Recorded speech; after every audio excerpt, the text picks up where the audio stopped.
সবাই কেমন আছেন? আশা করি সবাই ভালো আছেন। আজকে একটা মজাদার রান্না শেয়ার করব আপনাদের সাথে, তাই চলে এলাম রান্নায়। তো এজন্য চুলায় প্রথমে একটি তেল বসিয়ে দিয়েছি। এটা একটা মজাদার রান্না, অনেকেরই খুবই প্রিয় এবং অনেকেরই মজাদার একটা খাবার, খুব ফেভারিট খাবার একটা। সেজন্য এটা প্রথমে বলবো না কী রান্না করব। আপনারা আমার সাথে থাকার জন্য সাথে থাকবেন এবং এই রান্নাটা দেখবেন, তাহলে বুঝতে পারবেন আমি এটা কী মজার জিনিস রান্না করতেছি। সেজন্য চুলায় একটি প্যান বসে দিয়েছি, দিয়ে দিলাম পরিমাণ মতো পেঁয়াজ। পেঁয়াজটাকে হালকা বাদামি করে ভেজে নেব। আপনারা আমার ভিডিওটা শেষ পর্যন্ত থাকবেন, তাহলে বুঝতে পারবেন মজার রান্নাটা কি একটা সারপ্রাইজ আপনাদের জন্য। এই পেঁয়াজটা দিয়ে ভালোভাবে ভেজে নেব। এই যে পেঁয়াজগুলো বাদামি কালার হয়ে ভাজা হয়ে গিয়েছে, এ পর্যায়ে দিয়ে দেবো এখানে আমি মাছের ডিম। এই মাছের ডিমটাকে কীভাবে ভাজি খেতে জানি না, একবার এভাবে খেয়ে দেখবেন। সেজন্য মাছের ডিমটা আমি প্রথমে তেলের ভিতরে দিয়ে একটু ভালোভাবে নাড়াচাড়া করে নেব।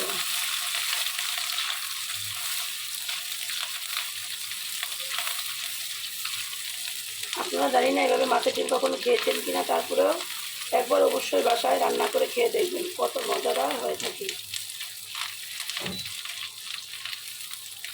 ভালোভাবে নাড়াচাড়া করে নেব।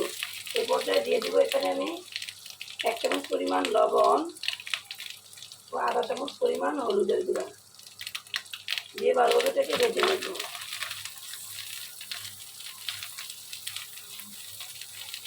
ভাজা হয়ে গেলে এখানে আমি আলু কুচি করে রেখেছিলাম, এই আলু কুচিটার ভিতরে দিয়ে দিব। এই রান্নাটা খেতে এত সুস্বাদু মজাদার হয়ে থাকে, আপনারা না খেলে আপনারা অবশ্যই বুঝতে পারবেন না। অনেকে তো অনেকভাবে মাছের ডিম খেয়েছেন, একবার এভাবে রান্না করে খেয়ে দেখবেন।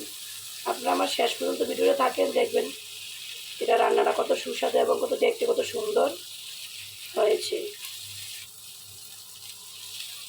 যা খেলে মুখে লেগে থাকার মতো স্বাদ মনে হবে।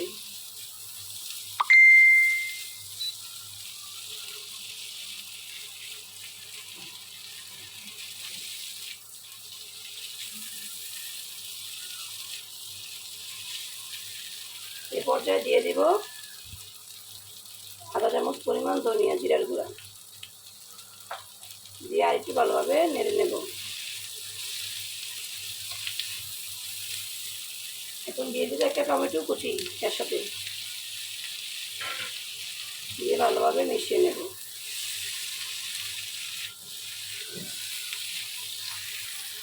ভালোভাবে নাড়াচাড়া করে মেশানোর পরে দিয়ে দিব 1/2 চা চামচ পরিমাণ লাল মরিচের গুঁড়া, শুকনো মরিচের গুঁড়া দিয়ে এটাকে ভালোভাবে ভেজে নেব। ওই ভাজিটার আলুটা এবং টমেটোটা ভালোভাবে সিদ্ধ হয়ে সেজন্য এখানে আমি 1/2 কাপ পরিমাণ পানি দিয়ে দিব। পানি দিয়ে ভালোভাবে মিশিয়ে দিলাম। দিয়ে এ পর্যায়ে দিয়ে দিব 2 কাঁচামরিচ ফালি করে।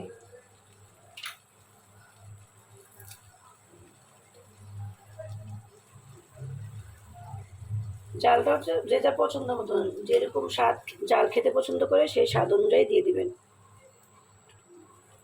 দেওয়া হয়ে গিয়েছে, এখন এটাকে ঢাকনা দিয়ে ঢেকে দিব ভালোভাবে সিদ্ধ হওয়ার জন্য। ঢাকনাটা উঠে ভালোভাবে নাড়াচাড়া করে দিব।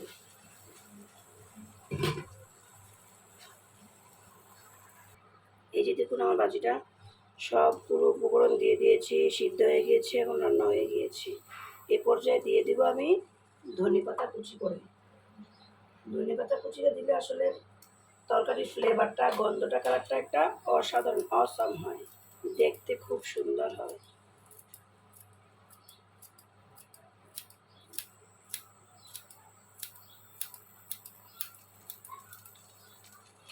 দিয়ে দিলাম ধনেপাতা কুচি, এটাকে ভালোভাবে মিশিয়ে নেব।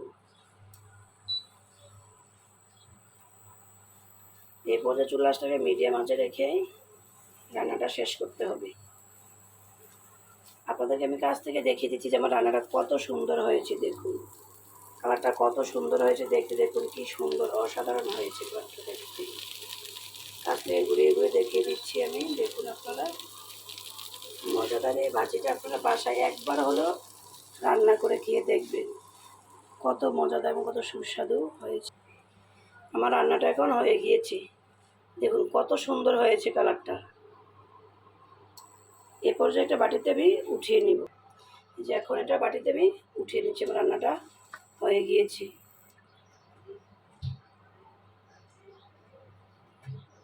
এই যে দেখুন, এই যে দেখুন তৈরি হয়ে গেল সেই মজাদার রান্নাটা। দেখুন দেখতে কালারটা কত সুন্দর হয়েছে। দেখুন আপনাদেরকে আমি কাছ থেকে দেখিয়ে দিচ্ছি। তৈরি হয়ে গেল মজাদার ডিম, মাছের ডিম দিয়ে, মাছের আলু টমেটো দিয়ে মাছের ডিম ভাজি। দেখুন দেখতে কালারটা কত সুন্দর হয়েছে, খেতে অনেক সুস্বাদু। আপনারা এটা অবশ্যই বাসায় একবার রান্না করে খেয়ে দেখবেন, কত মজাদার এবং সুস্বাদু হয়েছে।